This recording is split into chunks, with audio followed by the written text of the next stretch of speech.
안녕하세요. 크리스찬 나우 김은교입니다.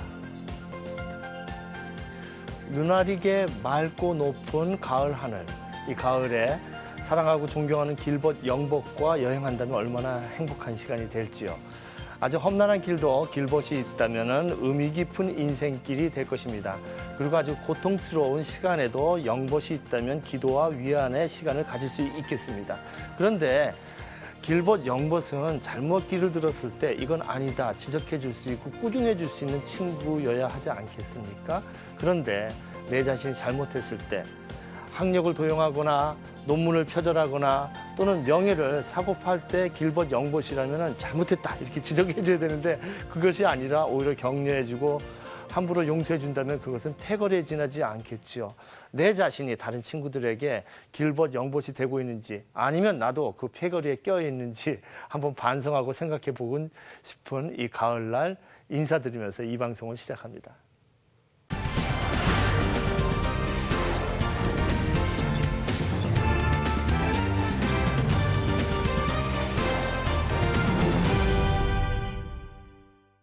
지난 6월 1일 한기총 그 정체는 무엇인가라는 방송을 보셨습니다. 그런데 아직도 그 문제가 풀리지 않고 계속되고 있습니다. 그래서 기존에 그 금권 선거 문제, 또 한기총 주요 임원들이 교회를 세습하고 그리고 또 홍지철 목사가 학력을 도용하거나 또 정권과 밀착된 것에 대해서 우리가 생각을 해봤는데요. 이번에는 이단 문제에 대해서 요즘 소송이 오고 가고 있다고 합니다. 그래서 오늘 그 문제를 생각해 보려고 한기총 그 정체는 무엇인가 두 번째 시간을 마련했습니다. 오늘 이 시간을 위해서 귀한 분을 모셨습니다. 한기총 소송대책위원회 위원장으로 활동 중이신 대전신학대학교 허호익 교수님 나와주셨습니다. 교수님 감사합니다. 예. 그리고 언제나 그 뉴스 엔조이 김종희 대표 그리고 CBS TV 송주열 기자 나와주셨습니다. 감사합니다. 안녕하십니까. 안녕하세요. 고맙습니다. 그럼 오늘 주제와 관련된 영상을 보시겠습니다. 예, 사과드립니다. 진심으로 한국교회와 같이 가고 심부름하겠습니다. 다락방 류광수 목사는 지난해 12월 한기총의 주관에 열린 신학사상검증회에서 다락방 전도운동에 대해 사과했습니다. 동정류로부터 탄생하십니다. 그리고 올해 1월 우려했던 대로 한기총이 다락방 류광수 목사를 이단에서 해제했습니다. 류 목사는 예장 합동을 비롯해 예장 통합과 고신, 기성총회 등 9개 주요 교단에서 이단으로 판결받은 인물입니다. 예장 합동 측 실행위원들은 각 교단의 입장을 존중하고 연합운동을 전개해야 할 한기총이 이단을 해제하는 일에 직접 나서는 것은 옳지 않으며 회원 교단의 판단에 맡겨야 한다고 이의를 제기했습니다. 한기총이 유광수의 이단성을 해제한다는 형식으로 이게 발표가 되게 되면 전국교회에 일으키는 무리가 대단히 클 겁니다.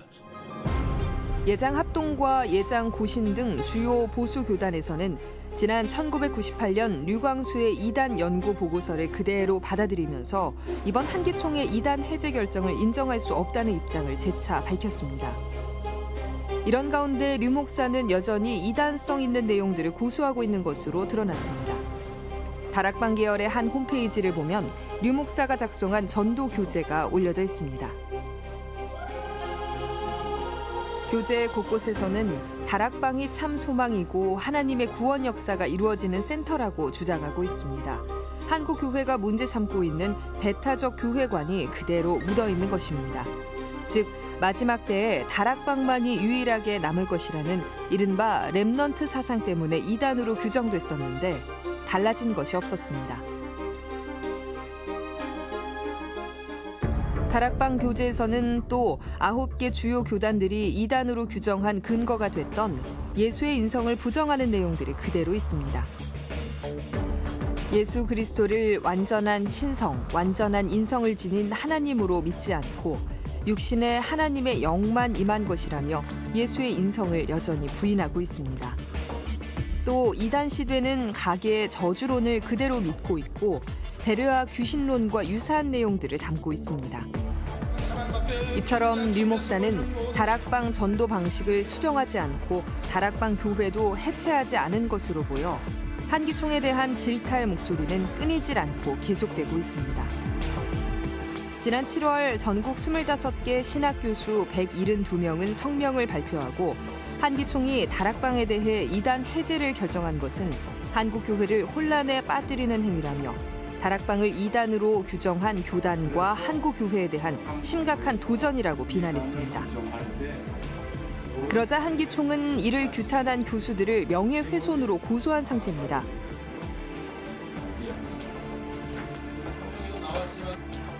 한편 최근 벌어진 한기총의 이단 해제와 이단 관련 움직임을 보고 일본 복음주의 동맹이 선교 협력을 정식으로 파기한 것으로 결정했다고 일본의 한 기독교 언론이 보도했습니다. 일본 복음주의 동맹은 일본 내 약 2,000개 교회 12,000성도가 참여하는 대표적인 일본 교회 연합단체로 한기총과 일본 복음동맹은 지난 2009년 선교 협력 양해각서를 체결한 바 있습니다.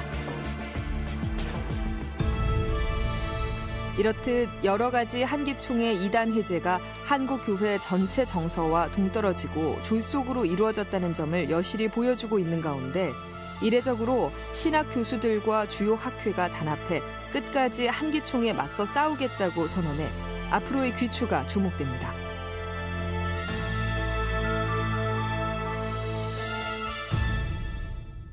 우리 허 교수님, 이 소송대책위원회가 한기총 이단 해제를 비판하며 또 성명서를 발표하고 이렇게 진행되고 있는데요. 지금 이 영상 이후의 과정은 어떻게 진행되고 있는지요? 예. 우리가 영상에서 본 것처럼 한기총이 다락방 이단을 해제했고요.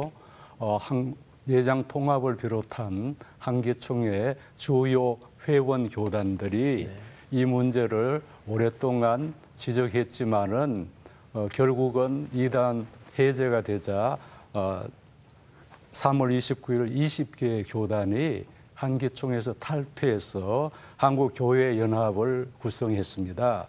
8월 현재로는 34개 교단으로 늘어난 걸로 그렇게 알고 있습니다.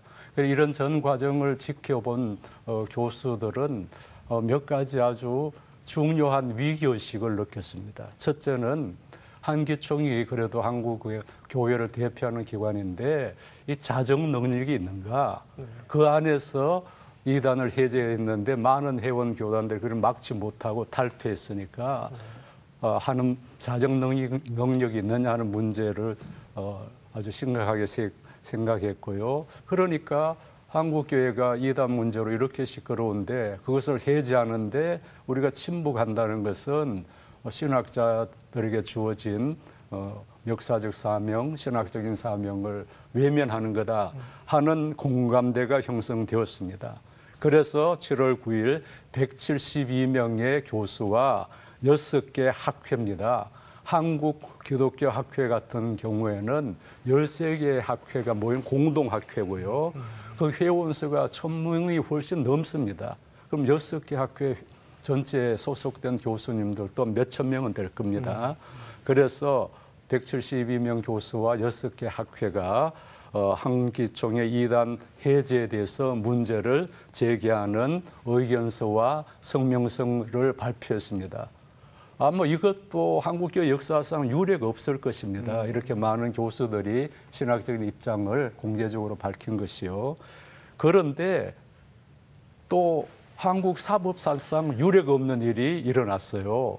이 하루에도 수많은 성명서나 의견서가 발표되는데 이 172명 6개 학회 성명서를 발표한 사람을 한기총에서 민사소송을 했습니다.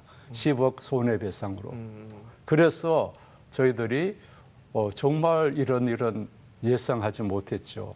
그래서 급히 소송대책위원회를 구성하고 그래서 대응을 하고 있습니다. 아, 그렇군요. 교수님들뿐만 아니라 예정합동총회 그 비상대책위원회가 있습니다. 그 비상대책위원회에서 한기총이 그 가령 뭐 WCC 총회를 뭐 같이 한다든지 또는 이제 이단 문제에 대해서 특히 해제 작업을 벌이니까 그것을 이제 성토하는 성명서를 발표했어요. 그러니까 이제 그 예정합동 비상대책위원회 또 그것을 보도한 그 예정합동의 기독신문 언론사 다 고소를 했죠.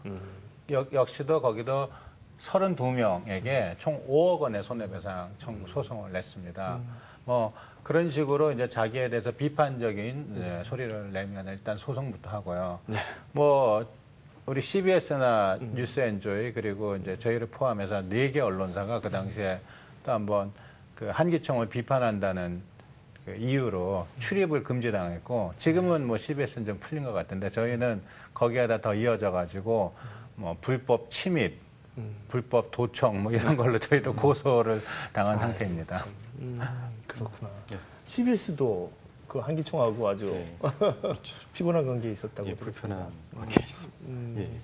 그 한기총이 이제 비판적인 언론사들에 대해 이제 불편한 심기를 드러낸 것은 그 지난해 2월이죠. 홍재철 대표회장이 취임하면서부터라고 생각이 됩니다. 취임 전후를 해서 이제 교계 언론들이 2단 옹호 전력과 홍재철 대표회장이 2단 옹호 전력과 그리고 학력 위조 등을 이제 연이어서 보도를 하고 또 이제 그 한기총이 법인 예산을 전용한다는 의혹들에 대해서 끊임없이 의혹을 제기하니까 그때는 이제 CBS를 비롯한 이제 몇몇 언론사들을 이제 출입 통제를 하기 시작했습니다. 한국교회를 대표한다고 자처하는 연합기구로서는 정말 상식 밖의 일이라고 할 수 있는데요. 제가 이제 크리스찬 기자협회에 이제 소속된 교계 기자로서 한 말씀을 드리면, 그러니까 크리스찬 기자협회 선언문을 잠깐 소개해드리겠습니다. 선언문에는 그 크리스찬 기자로서 말씀의 진리에 입각해 진실만을 보도할 것을 선언하고 있습니다. 또 기독인들의 알 권리를 존중하고 편견 없는 다양한 정보를 전달해 이 땅의 신앙인으로서 사명을 감당할 수 있도록 기여한다라고 되어 있습니다. 보시면 아시겠지만 그 일반 취재 현장에서도 성역은 없지 않습니까? 그래서 그래도 이제 교계에서도 성역이 없다라고 생각하고 한국교회의 건강성을 위해서 뛰고 있는데요. 그 시대의 사관으로서 이제 무거운 책임을 감당하고 고군분투하는 기자들을 출입 통제하겠다, 또 통제하겠다라는 그런 발상, 이것이 현재 한기총이 교계 언론을 바라보는 현재의 인식 수준인 것 같고요. 또 비판의 소리를 외면하겠다는 것은 스스로 어떻게 보면 교만해지고 있다라는 것을 반증하고 있는 것이 아닌가라고 생각됩니다. 네. 문제는 이곳에서 이단들에 대해서 재심, 그동안 이제 이단으로 규정된 것에 대해서 재심을 이제 청원하면 우리가 심사를 해주겠다 이제 이렇게 했거든요. 물론 이제 한기총의 명분처럼 억울하게 이단으로 규정된 곳들이 전혀 없다고는 할 수 없어요. 그런데 과연 그 재심을 할 만한 이 명분과 자격이 있는가 제가 좀 의심할 수밖에 없는 것이죠. 지금 재심을 이제 받아주겠다고 하니까 10군데가 넘는 데에서 우리 재심해달라 이러고 있어요. 그러니까 이게 마치 이제 이단 해제는 무슨 세탁소처럼 될 가능성이 많거든요. 아, 그렇구나. 그런데 문제는 뭐냐면 이 한기총 안에는 이단으로부터 억대의 금품을 받은 사람도 있고 또 이단으로 해제해 주기 전부터 이미 이단 광고를 자기가 운영하는 신문사에서 계속 받아온 사람도 있고요. 네. 그렇고서 이번에 이제 다락방 같은 경우 이단으로 풀어주면서 이단 다락방 광고 확 받거든요. 자기가 운영하는 개인 신문에. 또는 자기가 관련 학교에서 무슨 박사학위를 준다든지 이런 이해관계가 다 얽혀져 있어요. 뭐 홍재철 목사도 그 대표회장도 그 통합 같은 데서 이단 연루자로 지금 돼 있지 않습니까? 네네. 과거의 그런 전력들 때문에. 네. 그러면서 반면으로는 그동안 한국교회 이단 문제를 싸워왔던 예를 들어서 뭐 최삼경 목사라든지 네. 진용식 목사라든지 또는 신천지와 싸우고 있는 신천지 탈퇴자 신현욱 소장이라든지 이런 분들은 오히려 이단으로 이단성이 있다고 조사를 하겠다고 하는 이 적반하장의 모습을 보이고 있거든요. 네. 이런 상태에서 무슨 그 이단을 자기들이 심사를 하고 할 자격이 있는가. 오히려 이단들을 다 받아주는 네네. 그런 곳이 되지 않겠는가 그런 생각이 드는 거죠. 그냥 뭐 그런데 그 구성된 그 인물들도 참 염려가 돼요. 네. 예전에 제가 방송으로 도저히 얘기하기 힘든 여성 비하 발언을 하신 분이 있어요. 전 아무개 목사라고 이름도 올리기가 꺼려지는데 그 뭐 자기를 믿는 신도라면 내 앞에서 어떻게 뭐 속내일을 어떻게 해야 된다. 정말 천박하고 이루 말할 수 없는 얘기를 하는 이런 사람이 WCC를 반대하는데 앞장 세우는 무슨 그런 일을 맡기고 그러는데 저는 아무개 목사라는 사람은 한기총 소속된 목사인가요? 예, 그렇습니다. 어떤 일을 하는 사람인지요? 예, 전광훈 목사는 최근에 그 WCC 대책위원장으로 이제 취임을 했는데요. 네.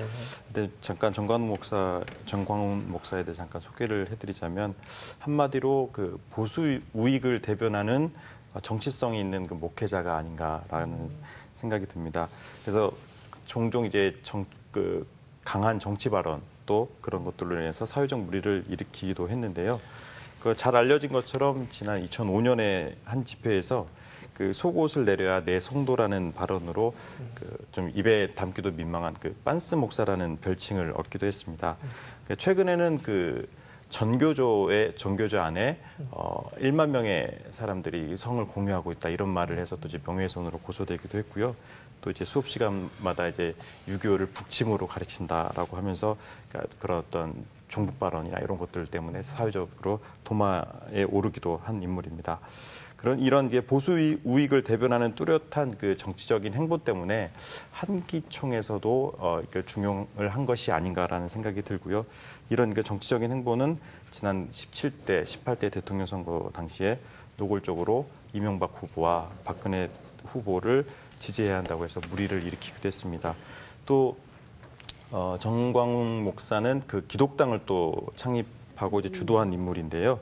그 지난해 19대 국회의원 선거 당시에는 기독당을 찍어야 산다, 꼭 찍어야 한다라고 발언을 해서 선관위로부터 선거법 위반으로 고발을 당하기도 했습니다. 네. 그 당시 선관위에서는 그 본인과 교회 명의의 카드로 그 집회 참석자들에게 식사를 제공하기도 했다고 해서 분명한 그 위법 사실을 알리기도 했는데요. 한기총은 이제 보수 우익 행보를 보여온 정광훈 목사를 그 WCC 대책위원장으로 이제 내세우면서 어떻게 보면 좀 조직과 돈 그런 이유가 아닌가라는 그 개인적인 생각을 해보게 되는데 그런 이유 때문에 얼굴 마담이 필요했던 것이 아닌가라는 좀 분석을 좀 개인적으로는 해보고 싶습니다. 그래서 이런 그 사회적 물의를 일으키고 있는 그 전광훈 목사까지 이제 중용을 해가면서 이제 WCC를 이제 반대하겠다. 뭐 이렇게 입장을 표명하면서 대책을 세워 나가고 있는데 다음 달에 이제 있을 이제 WCC 부산 총회를 앞두고 정말 그 세계 교회 올림픽이라고 할 수 있는 WCC 총회의 좀 분위기 조성에 좀 찬물을 끼얹고 있는 것이 아닌가라는 생각이 들고요. 그렇기 때문에 이제 정광훈 목사에 대한 그 평가는 이제 뭐 우리 시청자들께서도 내리실 수 있을 거라는 생각이 듭니다. 네. 아유, 근데 저기 말씀하실 때 이분이 보수 우익을 대변하신다고 했는데 보수 우익의 관점에서 굉장히 기분이 나쁜 그런 분인 것 같아요. 이 방송을 보시는 많은 분들이 보수적이고 이런 분들이 많으신데 이 보수적인 분들이 봤을 때 굉장히 기분이 언짢으실 것 같아요. 이런 표현을 쓰고 이렇게 참 그래서 그렇게 표현을 안 하셨으면 좋겠어요. 진정한 보수 우익의 가치를 대변한다기보다는 시청자들의 판단에 맡겨야 될 것 같습니다. 그러게 맞습니다. 그런데 아직까지도 이렇게 많은 문제가 있는 이 한기총에서 지금 총신대생들은 신학생들은 한기총에서 탈퇴를 해야 된다고 그러고 각 교단에서 지금 너나 없이 탈퇴를 얘기하고 있고요. 평신도들 안에서도 우리 교회가 한기총에 소속되어 있는지 이런 깨어 있는 토론을 하는 평신도들 모임도 많은 것 같아요. 어떤 상황이지요?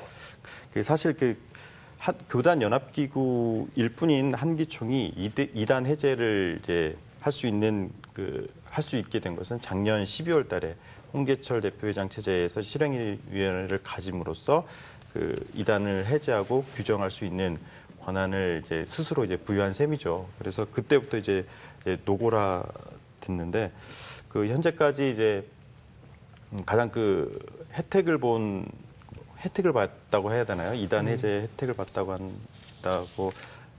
한 목회자를 살펴보면 변승우 목사, 또 장재영 목사, 그리고 또 이제 최근에 이제 류광수 목사, 그리고 또 이번 합동총회에서 그 교류 단절을 선언한 그 인터콥의 최바울 선교사까지 이제 가입시키면서 이제 그 그룹이 가장 혜택을 많이 보고 있는 그룹인데요. 사실 한기총이 이런 무리수 아닌 무리수를 두는 것이 어떻게 보면은 그 한교연과의 분열로 조직이 약화됐기 때문에 이런 이단 해제를 하고 그런 조직을 넓히기 위한 그 무리수가 아닌가라는 생각이 들고 또 그 이단의 입장에서는 정말 그 한국교회 그 주류로 편입되고 싶은 그런 욕망과 그리고 또 그런 것들이 좀 이해가 맞아 떨어져서 이런 이제 일들이 벌어지고 있는 것이 아닌가라는 생각이 들고요. 이렇게 이제 한기총이 이제 어떻게 보면은 좀 이단 해제 행각이라고 할 수 있을 정도로 좀 놀라운 그런 행보들을 보이고 있는데 그러면서 이제 점점 그 지난해 예장 통합총회에서는 또 한기총의 탈퇴를 결의했고 그리고 그 합신총회에서도 그렇고 그 고신총회는 조금 행정 보류 단계이긴 합니다만 이제 그럴 가능성이 크고요. 국내 최대 교단이라고 할 수 있는 예장 합동총회에서도 그 한기총 탈퇴를 헌의한 그 헌의안들이 주요 노에서 많이 올라왔고요. 이런 것들을 볼 때 그 신학교 그리고 또 이제 보수적인 교단 그리고 또 한국 복음주의 협의회에서도 이제 한기총 탈퇴를 결의했고 이제 이런 이제 흐름들을 볼 때 한기총이 과연 한국교회를 대변하는 그 연합 기구인가라는 생각이 좀 들고요. 한국기독교 총연합회에서 한국자와 총자를 빼고 기독교 연합회 정도로 이름을 바꾸는 게 현실적이고 마땅하지 않나 그런 생각을 해봅니다. 아이고, 교수님, 저 현재 한기총 소속 대책위원회 위원장으로 활동하고 계신데요. 지난번에 우리 손봉호 교수님은 여러 번 나오시고 또 글을 통해서 한기총은 해체되어야 된다고 이렇게 얘기를 하셨어요. 근데 어떻게 해야 될까요? 개혁과 정화가 필요한 것이죠. 한기총 홈페이지에 들어가면은 한기총의 정관이 있습니다. 이걸 우리 성도님들이 또 한국 한기총 지도자들이 꼭 명심했으면 좋겠는데요. 이렇게 되어 있습니다. 예수 그리스도께서 한국 교회에 주신 사명에 충실하기 위해 좌로나 우로나 치우치지 않으면서 연합과 일치를 이루고 그리고 정부와 사회를 향해 올곧은 한 목소리를 통해 하나님의 공의와 사랑을 실현함으로써 한국 기독교의 윗상을 공고히 하는데 매진한다. 요약하면 세 가지입니다. 좌우로 치우치지 않는다. 한국 교회 연합 일치에 힘쓴다. 한국 기독교의 윗상을 공고히 한다. 최근 사태를 보면은 이 세 가지 목적에 역행하지 않는가 이렇게 봅니다. 왜냐하면은 다락방 이단을 해제함으로써 결과적으로 34개 교단 회원 교단이 탈퇴했으니까. 사실 한국교회 연합일치시킨 게 아니고 분열시킨 거거든요. 그리고 조금 전에 얘기가 나왔습니다. 많은 문제적인 인물들을 가입시켜서 결국은 안티 기독교 세력에 빌미를 주고 또 한국 기독교의 위상을 떨어뜨린 게 아닌가 하는 이런 문제의식에 모든 교수들이 공감을 하고 이 문제를 우리가 그냥 묵과할 수 없고 한기총에 대해서 신학적인 발언을 해야 된다 하는데 그 공감을 한 것이죠. 한기총에 지금도 여전히 그 안에서 정말 이걸 자정해야 된다라고 하는 그런 마음을 가지고 지금 여러 교단들도 이게 과연 자정 가능성이 있느냐 없느냐 가지고 완전하게 해체나 그런 어떤 단절을 결정하지 않고 조금 더 지켜보자 이런 교단들이 몇 군데 있거든요. 그런데 지금 한기총 내에서 자정 능력을 발휘하지 않는다면 이제 떨어져 나갈 교단들은 훨씬 더 많아질 것이고 정말 있어서는 안 될 사람들만 모이는 곳으로 전락될 가능성이 굉장히 많은 것이죠. 그래서 우리 CBS에서 계속해서 이 문제를 다루고 있는데 이거에 대해서 뭐 법으로 소송으로 해서 입막음을 하려고 하고 할 것이 아니고 정말 자기 안에 자성해야 될 것이 무엇인지 심각하게 고민해야 된다고 생각합니다. 네. 아유, 정말 심각한 문제인 것 같아요. 교수님들이 정말 연구하기도 바쁜데 어떻게 생각해 보면 이것이 진짜 현실의 변증학을 공부하는 진짜 신학이 아닌가 이런 생각이 좀 들어봐요. 그러다면 그런데도 정말 소송하면서 여러 가지 피곤한 일이 많으실 텐데 앞으로 어떻게 진행하실 계획을 갖고 계신지요? 예, 아마 이런 10억의 민사소송 소장을 받아보면은 누구라도 당황스럽고 부담스러울 겁니다. 한기총이 이렇게 172명의 교수를 소송한 그 숨은 의도도 이런 소송을 통해서 부담을 느끼는 교수들이 이탈하거나 또 또 우리의 성명서의 어떤 정당성을 훼손하려는 뭐 그런 의도가 있다고 보는데요. 이런 소송이 알려진 이후에도 30여 명의 교수님이 동참하겠다고 하였습니다. 우리가 이제 학회를 뭐 가을 되면은 정기 학회가 쭉 모일 겁니다. 그러면 우선은 우리의 이런 그 의견을 보다 많은 교수님들에게 전하고 동참할 수 있도록 적극적으로 노력할 거고요. 소송비도 만만치 않습니다. 그래서 그것도 저희들이 모금해야 하고 십시일반으로 모아야 될 그런 과제가 있고요. 그렇기 때문에 정말 이 방송을 통해서 전국의 기독교인들한테 저희들이 호소하고 한계총 지도적인 목사님들에게 호소하는데 한계총이 한국 교회를 위해서 정말 이단 해제를 철회하고 그 다음에 이 소송을 또 철회하고 그래서 새로운 역사를 만들 수 있었으면 참 좋겠다고 저희 교수들은 간절히 기도하고 있습니다. 이것이 옳은 길이기 때문에 설령 만에 하나 패소하더라도 이 전 과정을 기록으로 남겨서 후세에게 뭐 우리가 이 시대에 이런 문제가 있어서 우리 신학자들이 뜻을 모아서 이렇게 대응했다. 이렇게 기록으로 남겨야 된다고 생각합니다. 왜냐하면요, 일제시대 때 신사참배에 반대한 것이 우리의 부끄러운 역사입니다. 그때는 신사참배가 종교의식이 아니고 국민의례라고 합리화시켜서 물론 강압적인 분위기에서 이제 반대를 했습니다. 그러나 이번 한기총회 이단 해제 경우는 한기총회 주요 회원교가 강력하게 반대했습니다. 그 한기총 정상화를 위한 대책위원회를 구성해서 몇 년 동안 반대했음에도 불구하고 그걸 자발적으로 결의를 해버린 거거든요. 그래서 이건 더 심각한 문제가 있고 이렇게 되면은 많은 평신도들이 이단과 정통에 대한 신앙적인 판단에 엄청난 혼란을 줍니다. 그 혼란을 어떻게 감당하겠습니까? 이렇게 많은 이단들이 활동하는 이 시대에.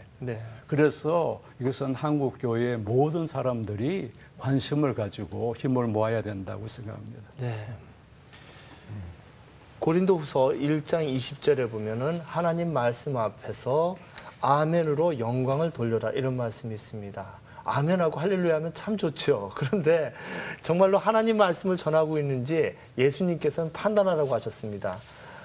양의 탈을 쓴 이리들을 분별하라고 했습니다. 여러분들 그 이리 앞에서 아멘하고 박수치고 10원 동전 하나라도 헌금하면 안 되지 않을까 이렇게 생각합니다. 우리 주변에 너무 많은 양의 탈을 쓴 이리들이 많은 것 같습니다. 교수님 바쁜 시간에 나와주셔서 너무 감사합니다. 네, 고맙습니다. 감사합니다.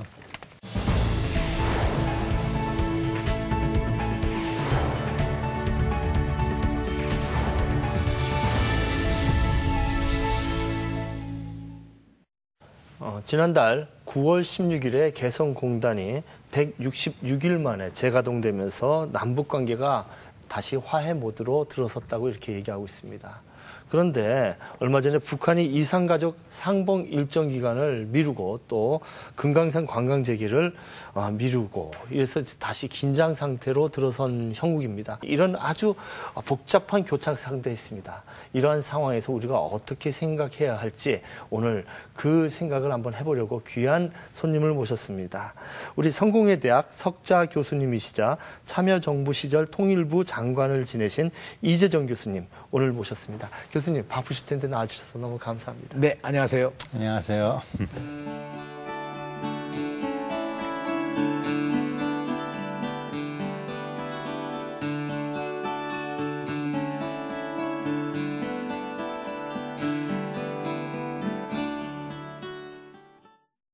아유, 그 개성공단 입주 기업들 그 대표들이 막 고생하고 진 나르고 왔다 갔다 짐이 들어갔고 그런 걸 우리가 봤는데, 근데 영상을 보니까 마치 또 우리 북한에 있는 노동자들이 또 열심히 또 일을 하시는 그런 영상이 소개되고 있습니다. 개성공단 정상화, 이 한반도 신뢰 조성에 끼칠 영향을 어떻게 보시는지요? 저는 한마디로 말씀드리면 그 남북 관계의 그 한반도의 심장이 멎었다가 다시 심장이 뛰기 시작한 것과 같은 것이라고 저는 그렇게 생각을 합니다. 대단한 일이죠. 정말 이 개성공단 다시 재가동된 것은 정말로 다행스러운 일이고 한반도의 앞날에 큰 힘이 될 것이라고 저는 그렇게 판단을 합니다. 네네. 아이고, 거꾸로 생각하면은 우리 그 개성 쪽에 그 북한 탱크들이 있어야 될 자리에 우리 공장이 들어간 거잖아요. 그죠? 그런 생각을 하면은 정말로 평화의 그런 자리를 만든 그런 큰 역할을 하는 도시가 아닌가. 그 경제적인 것뿐만 아니라 그 안보에도 굉장히 크게 도움이 될 것 같아요. 그럼요. 그러니까 1953년 그 정전협정 할 때 북한은 그 개성 지역을 차지하기 위해서 엄청난 노력을 했습니다. 그 사실은 개성이 본래에는 38선 이남에 있었기 때문에 우리 쪽으로 와야 되는 건데 그걸 차지하기 위해서 북한이 엄청난 노력을 했고 그래서 결국은 이제 북한이 차지한 거죠. 그 이유는 전략적 요충지이기 때문에 그랬죠. 그래서 남쪽을 공격할 수 있는 수도권을 30분 내에 아주 정말 포격을 효과적으로 가할 수 있는 그런 지역이기 때문에 거기에 그 포병연대가 있었고요. 이 포병연대가 한 수도권을 공격하는 주 목적입니다. 근데 그 부대를 다 송악산 북쪽으로 옮기고 2천만 평을 내놓고 우리 공업지구를 만들자. 이 합의는요. 정말로 한반도의 군사적 완충 지역을 만들어서 이 개성공단으로 하여금 평화를 지킬 수 있는 기지. 우리 성서에 있는 말처럼 칼을 쳐서 보습을 만들고 한 그거 똑같은 일이죠. 그러니까 군사기지가 산업기지가 되고 산업기지가 평화기지가 된 거거든요. 이렇게 생각해 보면 개성공단이라고 하는 것은 단순한 공업지구의 가치를 넘어서서 정말로 한반도의 역사를 바꾸어내는 한 첫 출발이 됐다고 생각합니다.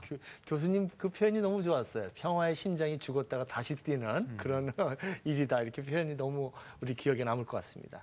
그런데 그 이산가족 상봉 행사가 연기되었어요, 교수님. 근데 그 이산가족 상봉 행사에 대해서 북한의 입장도 있고 그런 것 같은데 이 일을 어떻게 봐야 될지요? 그러니까 개성공단과 이산가족 상봉 문제는 또 좀 별개의 것이거든요. 그러니까 2000년 6.15 남북 공동선언을 만들면서 김대중 대통령과 김정일 국방위원장이 합의한 가장 중요한 것 가운데 하나가 이 개성공단을 만들기 위해서 철도도로를 연결하고 철도도로를 연결하는 일과 함께 개성공업지구를 개발하는 일 아니었습니까? 근데 그 반면에 이 남북 이산가족이라고 하는 것은 인도주의의 가장 앞선 얘기고 여러 차례 있다가 결국은 처음으로 이 남북 정상회담을 하면서 2000년부터 본격적으로 이제 시작이 됐죠. 2000년 8월 15일에 시작되지 않았습니까? 이제까지 제가 알기로 18번 있었는데요. 이번에 이렇게 합의하다가 왜 이게 중단됐을까? 근데 사실 이산가족 상봉은 금강산과 떼어놓을 수가 없는 일입니다. 그래서 북한이 얘기한 것처럼 금강산 관광재개에 대한 문제를 같이 논의하자는 걸 결국 순차적으로 이산가족을 먼저 하고 금강산을 나중에 한다. 여기까지 합의가 됐는데 우리 정부가 금강산 관광재개에 대한 분명한 의지를 밝히지 않으니까 결국 이번에 이렇게 불행하게도 이렇게 된 게 아닌가. 그러나 또 한편 생각해보면 북도 야속해요. 기왕에 그렇게 어렵게 약속을 했고 지금 어떻든 한반도의 평화를 만들기 위해서 남북 대화도 적극적으로 하면서 개성공단도 열었는데 조금 더 인내하면서 그걸 추진해 나가기 위해서 이산가족 상봉을 하고 난 다음에 계속해서 해도 될 텐데 이 약속한 걸 북한이 어떻든 간에 이 중단시켰다는 것도 뭐 그건 엄청나게 비난받아 마땅하다고 저는 그렇게 생각을 합니다. 교수님 제가 트위터를 보니까 정말 그런 마음을 쓰셨어요. 여기 읽어드리면 이산 가족의 만남은 더 멀리 떠나는 것 같아 너무 가슴 아프다. 누가 이 슬픔과 역사의 희생을 보상할 것인가 이렇게 쓰신 거 제가 봤거든요. 좀 생각해 보면은 이산 가족 그 생존자들이 그렇게 얼마 남지 않았잖아요. 계속해서 네. 왜 그러냐면 이제 대부분이 지금 고령자들이시거든요. 80대에 거의 육박하고 네. 있는데 생존자들이 그렇게 많이 남지 않았는데 이분들이 정말 그 이산 가족 만나지 못하고 세상을 떠난다면 그 개인의 한뿐만 아니라 우리 민족의 한과 그 슬픔이 아닐까 그런 생각이 들어요. 그래서 이 문제를 좀 어떻게 풀었으면 좋겠는지. 지금 80세 이상의 고령자들 가운데 이산 가족들이 한 3만 6천 명 정도 되거든요. 네. 그러니까 이분들이 다 사실 역사의 희생자 아닙니까? 네. 그렇잖아요. 네. 한국 전쟁 이후에 정말 이렇게 갈라져서 가족을 보지 못하는 그런 상황 속에 있기 때문에 저는 어떤 것보다도 우선해서 이산가족 상봉이라고 하는 것은 정부의 책임이다. 그렇게 생각해요. 그래서 2009년에 이산가족 생사 확인 및 교류 촉진에 관한 법도 만들어 놓고 있거든요. 그래서 정부의 책임으로 가장 중요한 것이 이산가족들을 만날 수 있도록 정부는 모든 노력을 한다. 이게 법에 규정되어 있는 내용입니다. 그럼 이 법대로 사실상 정부가 어떤 어려움이 있더라도 이산가족 상봉을 하도록 만들어야 될 것이고 그러기 위해서는 금강산 문제를 해결하지 않으면 어렵습니다. 개성공단을 저렇게 북쪽에서 우리 쪽 입장을 다 들어서 개성공단을 해결한 것처럼 이제는 북쪽 입장을 좀 들어서 금강산 관광을 해결하면서 이산가족 문제를 해결하는 것이 정말 상호주의 그렇게 얘기들 많이 하는데 그게 맞는 얘기거든요. 네. 그런 의미에서 저는 이번에 이 문제가 반드시 좀 풀어졌으면 좋겠다고 생각합니다. 그런데 그 박근혜 정부의 최근 이제 그 지지율 조사 이런 여론조사를 보면은 특히 이제 대북 강경 정책에 대한 지지율이 굉장히 높아요. 저는 그것이 지금 우리 사회의 그 언론 지형이 그렇게 만드는 게 아닌가, 사람들로 하여금 착시 현상을 일으키는 것이 아닌가. 그러면서 박근혜 대통령 역시도 그거에 대해서 오판할 수도 있겠다. 그런 좀 걱정이 들거든요. 그래서 앞으로 이 남북 관계 어떻게 좀 했으면 좋겠는지. 그런 의미에서 국민들이 이 박근혜 정부에 대한 어떤 의미에서 보면 맹목적 혹은 이 잘못 오해를 하고 오히려 지지하는 바도 없지 않아 있다고 저는 생각을 하는데요. 이런 차원에서 이번 이산가족 상봉이라고 하는 것은 인도적 문제로 정말로 이 가장 중요한 일이니까 국민들이 좀 더 적극적으로 나섰으면 좋겠다는 생각을 합니다. 우리 특히 교계에서 그런 역할을 좀 더 강력하게 하는 게 필요하지 않을까. 네네. 네. 그러게 맞습니다. 그래서 이제 지금 아까 일부에서도 우리가 한기총 얘기를 했는데 그냥 국내 문제들만 이렇게 생각을 하는 경우가 많은데 그 남북 관계를 바라보는 교인들의 시각이 그냥 냉전으로 그냥 굳어져 있는 상황 같아요. 그래서 교수님 보시기에 어떻게 해야지 이 교회가 제대로 이 통일에 기여할 수 있고 하나님 나라를 이 땅에 이루는데 어떻게 기여할 수 있을까 이런 생각을 좀 말씀을 듣고 싶습니다. 사실 남북 관계를 근본적으로 바꾼 것이 1991년에 나왔던 남북 기본합의서거든요. 네네. 노태우 대통령 시절에 나온 그 아주 정말 역사적 문서입니다. 네. 이 문서에서 가장 중요한 것이 내용이 다른 것이 아니라 남북이 서로 체제가 다르고 이념과 사상이 다르지만 서로의 입장을 존중하고 서로를 받아들인다. 이제 원수가 아니다. 이제 전쟁의 상대가 아니다. 무기 내려놓고 정말 평화를 이야기하는 그런 입장으로 바꾸자. 이것이 남북 기본합의서의 기본 입장입니다. 그래서 당시에 한 것이 불가침, 원칙을 정하고요. 군비 축소를 하고 앞으로 평화 체제를 만들고 그런 모든 걸 만들어냈는데 이 남북 기본합의서를 만드는 거에 결정적인 역할을 하고 남북 기본합의서 내용의 80% 이상을 반영한 것이 1988년 한국기독교교회가 발표한 한국기독교의 선언입니다. 그 내용이 80% 이상이 남북 기본합의서에 반영이 된 겁니다. 그런 의미에서 나는 한국 기독교가 과거 일제시대 때 독립운동에 앞장서서 그 길을 열어간 것처럼 사실상 남북 관계에 있어서도 한국 기독교 교회협의회가 국가보다 먼저 앞서서 그 길을 열어간 거고 네네. 그 열어가서 91년 남북 기본합의서가 만들어진 것을 생각해 보면 지금도 한국 교회가 이런 일에 선구적인 역할, 예언자적인 역할을 난 해야 된다고 생각하는 것이죠. 네. 그게 가장 중요합니다. 예. 이번 WCC 총회 같은 것이요. 네.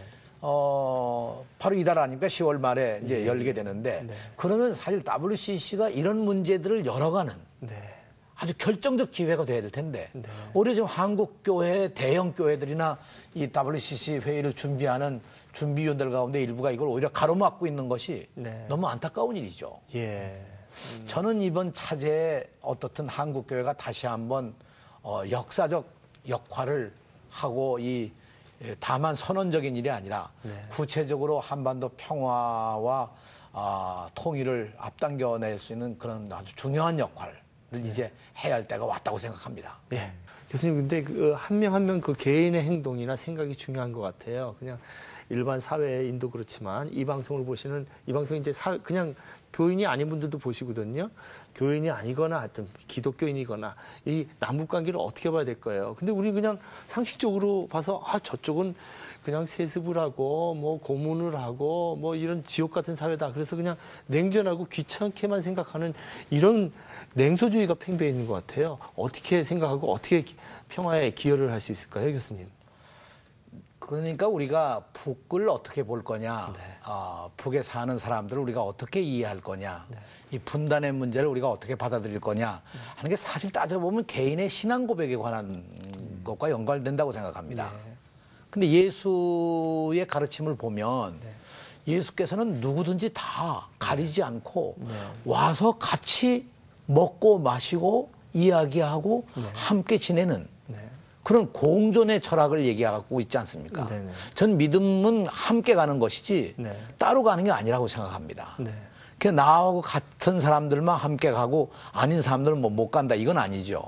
그래서 지금도 우리가 신앙적으로 생각한다면 북의 기독교가 사실상 분단 이전에 우리보다 훨씬 더 강력한 신앙적 배경을 가지고 있었고 그것이 삶의 기반이었던 걸 생각해 보면 북이라고 하는 사회가 우리하고 전혀 정치적으로, 이념적으로, 체제적으로 다르지만 이제 그럼에도 불구하고 우리가 함께 가야 할 이웃이고 형제고 기독교의 신앙 안에서 서로 용서하고 화해할 대상이라고 생각한다면 우선 우리의 마음부터 풀어야 된다고 생각합니다.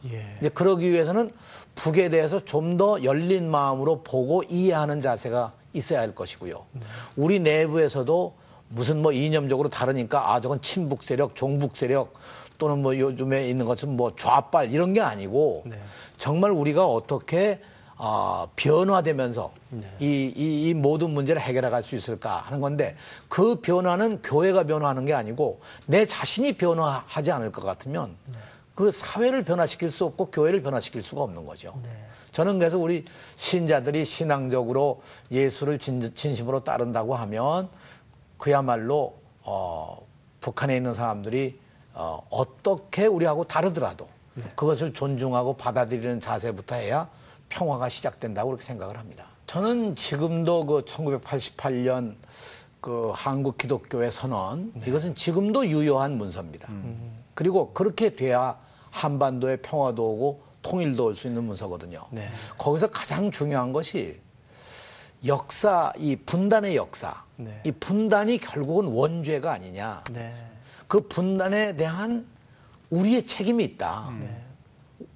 어느 누구에게 책임을 물을 것이 아니고 가령 그것이 뭐 외세 때문에 됐다든가 북쪽 때문에 됐다든가 이런 것으로만 돌려버릴 것이 아니라 오히려 기독교인들 스스로가 분단에 대해서 분단 상황에 사는 거에 대해서 이렇게 대결 국면에 사는 것에 대해서 우리가 이걸 그대로 내버려 둔 채 60년 이상을 이렇게 살아온 것에 대해서 우리 죄가 있다. 이게 우리의 원죄다.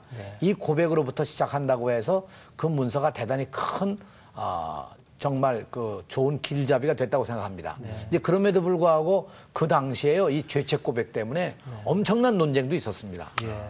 그게 왜 우리 책임이냐? 뭐 이렇게 된 거죠.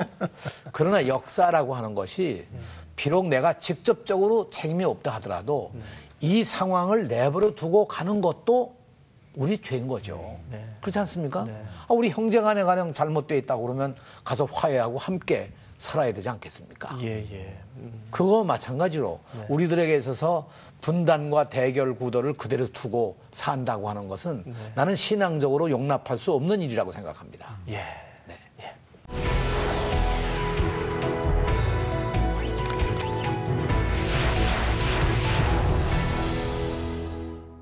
몇 해 전에 홍정길 목사님께서 나오셔서 남북 나눔 운동 얘기를 해주셨어요. 그 북한의 어린아이들이 굶주리면서 인종이 바뀌지 않을까 이런 염려가 생긴다고 말씀해 주셨는데 이제 그런 문제가 해결되고 또 통일이 되어서 이 좋은 가을날 이 길벗 또 영복과 손을 잡고 신의주도 가고 평양의 숭실 고등학교 자리도 찾아가 보고 이렇게 보면 얼마나 좋을까 이런 생각을 해봅니다.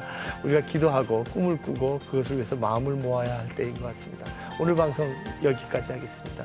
여러분 다음 주에 뵙겠습니다. 감사합니다. 교수님 네, 너무 감사합니다. 자주 자리해 주셔가지고 이렇게 좋은 말씀 해주셔서 학교에서 좀 학생들한테 지금 해주셨던 말씀을 굉장히 크게 민감이다. 네. 가서 다시 듣고 싶습니다. 고맙습니다.